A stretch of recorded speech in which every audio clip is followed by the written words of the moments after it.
여러분, 오늘 스터디를 한번 해볼 내용이 뭐냐면, 여러분께서 또 그 첫 시간에 제가 알려드렸던 거, 그만큼 저한테 또 톡방에서 많이 질문이 나왔던 내용입니다. 이게 뭐냐면, 그 분양권이랑 입주권이 그 어떨 땐 주택수에 포함이 되고 또 어떨 땐 주택수에 포함이 되지 않고 이게 정말 너무너무 헷갈려요. 질문을 하시는 분도 본인께서는 이거를 뭐 청약대 주택수에 포함이 돼요? 이렇게 물으신 건데 이제 답 드리는 사람 입장에서는 이게 청약대를 묻는 건지 이 사람이 대출대를 묻는 건지 또 양도세대를 묻는 건지 이게 분양권이랑 입주권은 굉장히 좀 요상해요. 되게 요상해.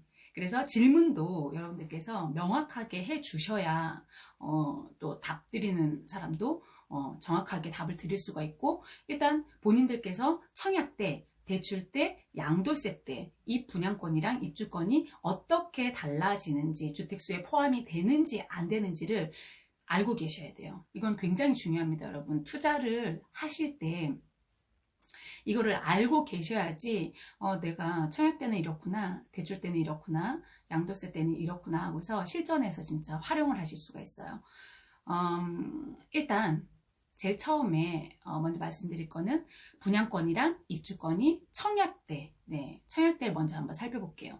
여러분, 이 청약대는 분양권이랑 입주권은 여러분, 이 분양권 입주권은 권리예요. 권리. 집이 아니죠. 그쵸? 권리인데 요거를 사람들이 이제 계속 이 분양권이랑 입주권은 권리이기 때문에 뭐 대출 때도 포함이 안 되고 뭐 청약 때도 포함이 안 되고 막 이래 버리니까는 또 그 가점 높은 사람들이 청약을 이용해 가지고 뭐 6개월 동안 비조정 지역에 1순위가 되잖아요. 통장 가입을 해 놓으면 거기에서 또 고가점으로 당첨이 되고 또 다른 지역으로 뭐 또 비조정 지역은 또 청약을 넣으면은 또 통장을 만들어서 청약을 넣으면 또 당첨이 되고 막 이래 버리니까 나라에서 안 되겠다 해가지고 분양권이랑 입주권을 청약대 어떤 경우에는 주택수에 포함을 시키고 어떤 경우에는 포함을 시키지 않고 이렇게 바꿔버렸어요.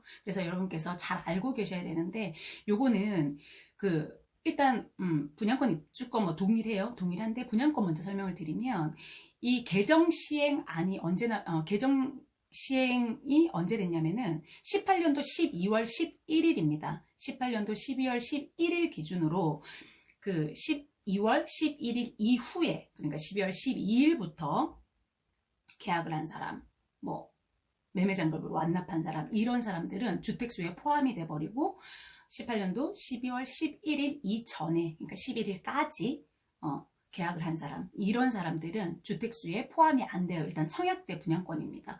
이거는 분양권이 모집 공고 기준이에요, 여러분. 18년도 12월 11일 날 모집 공고가 났어.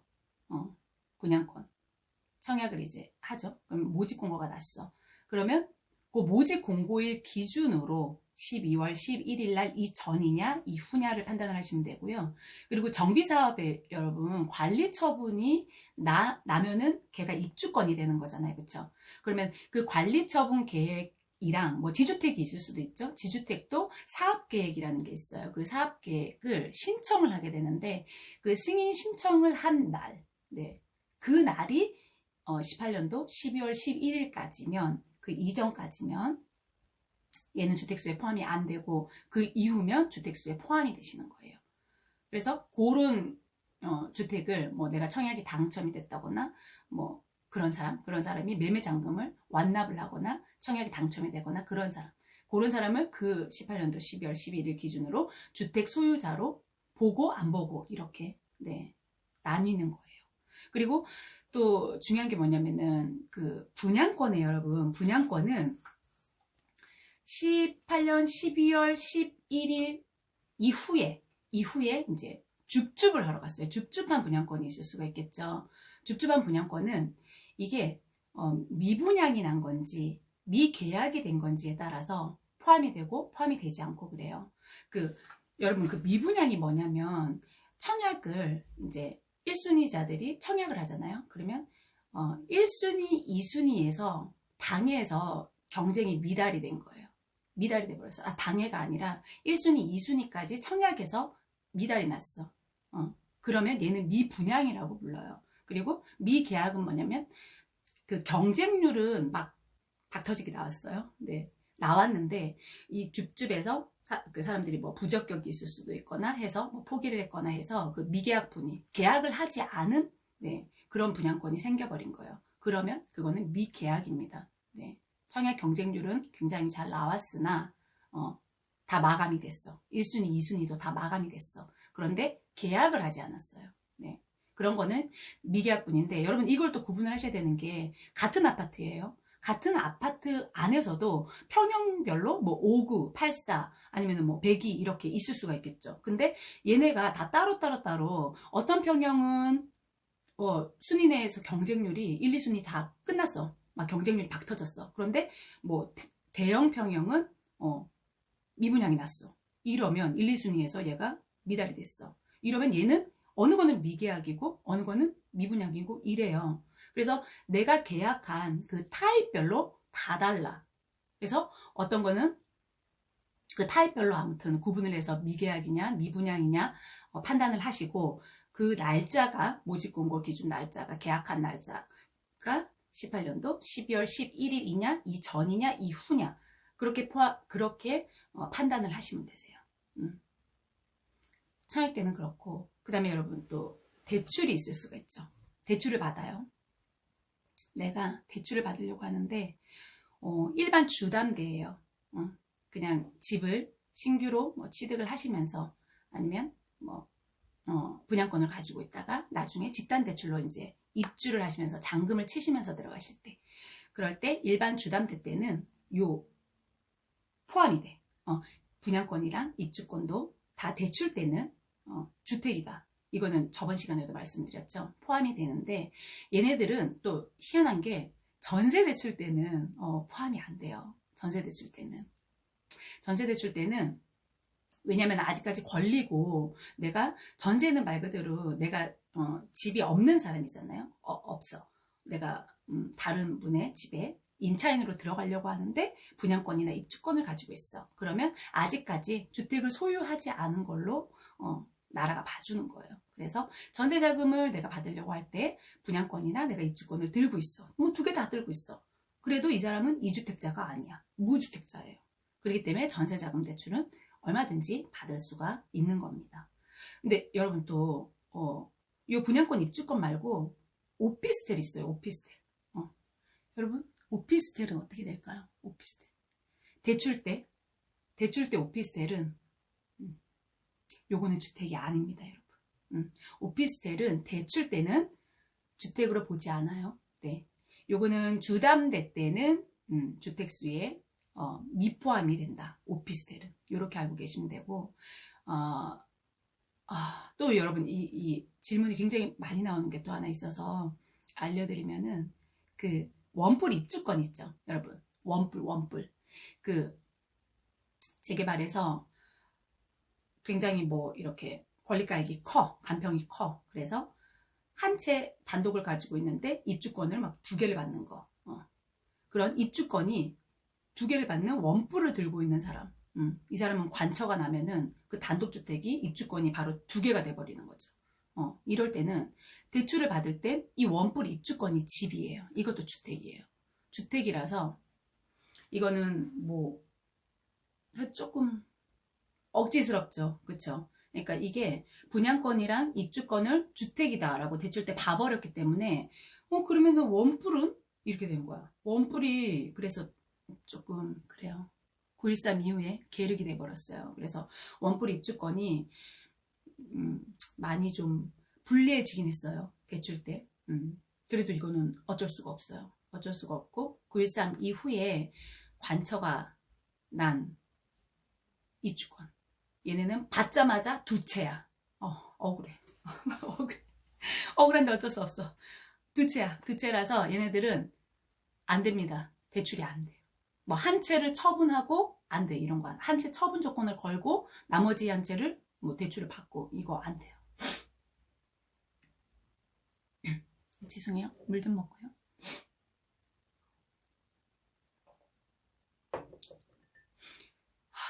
아무튼 요 원뿔 입주권이 약간 억울하게 됐는데 9.13 이후에는 그렇고, 그 전에 사실 이거 질문 굉장히 많이 받는 부분이 뭐냐면 9.13 이전에 관처가 났어요. 관처가 났거나 관처를 신청한 사업장이 있어요.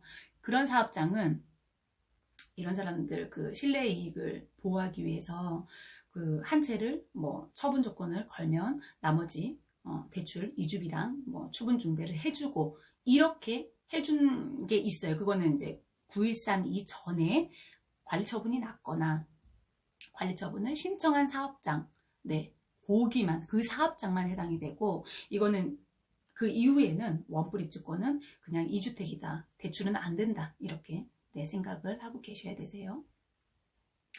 그리고 여러분 또 이 양도세 있죠. 양도세 때 입주권이랑 또 분양권 요거 어떻게 될까요? 양도세 때 그래요? 화질이 끊겨요? 진짜?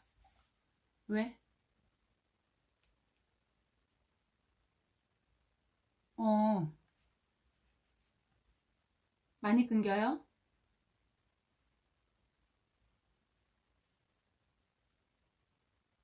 괜찮아요? 좋아요? 저번이랑 똑같이 괜찮아요? 저번이랑 똑같이 설정을 했는데 오늘 왜 다행이네요. 아까 조금 끊겼어요. 괜찮아졌어요? 끊겼어. 아이, 그러니까 제가 지금 괜찮아요? 네네네. 편집해야겠네. 다시 할까? 어떻게 이거 이 편집점 또 본건 있어서 네네네네. 다시 할게요. 그러면 자, 여러분 그 분양권이랑 입주권이 양도세 때 청약 대출 끝냈고, 그 다음에 이제 양도세 때 어떻게 될 것이냐. 네, 여러분 이거는 진짜 양도세는 나중에 정말 이거는 한 뭐 1시간도 모자랄 것 같아. 케이스가 정말 너무너무 많고 1시간 뭐 2시간이 되든 이틀에 나눠서 3일에 나눠서 하든 양도세는 나중에 따로 꼭지를 제가 빼서 꼭 자세하게 해드릴게요. 지금 양도세는 어쨌든 기본적인 것만 알고 넘어갑시다. 분양권이 이제 양도세 때 이 분양권은 다른 집이 있고 이 분양권이 있고, 그러면 양도세 때는 분양권은 주택이 아니에요. 주택이 아니야. 그리고 입주권은 양도세 때는 주택수에 포함이 되세요. 그래서 이 입주권을 들고 있으면 다른 집을 막 이렇게 사고 파는데 얘가 영향을 미쳐버려요. 얘도 집이기 때문에 조정지역에 다른 집이 있으면 막 중과가 된다거나. 입주권은 주택에 포함이 되고 주택수에 포함이 되고 분양권은 포함이 되지 않아요. 그리고 또 주거용으로 쓰는 오피스텔이 있을 수가 있겠죠, 여러분. 주거용으로 쓰는 오피스텔은 주거용으로 쓰면 양도세 때는 얘는 집이에요. 근데 사무용으로 쓰면 이 오피스텔은 집이 아니야. 그러니까 실질 과세 원칙이기 때문에 실제로 얘를 어떻게 사용하느냐에 따라서 양도세 때 포함이 되고